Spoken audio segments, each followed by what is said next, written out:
cut into 1/4 inch julienne style.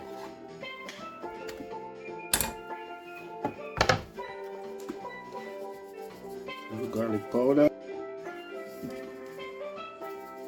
black pepper, and sea salt, and about 2 teaspoons of grapeseed oil.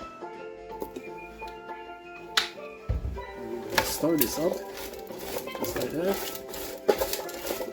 This meal tonight is called In and Out of the Kitchen. Now we're gonna pop it in the oven.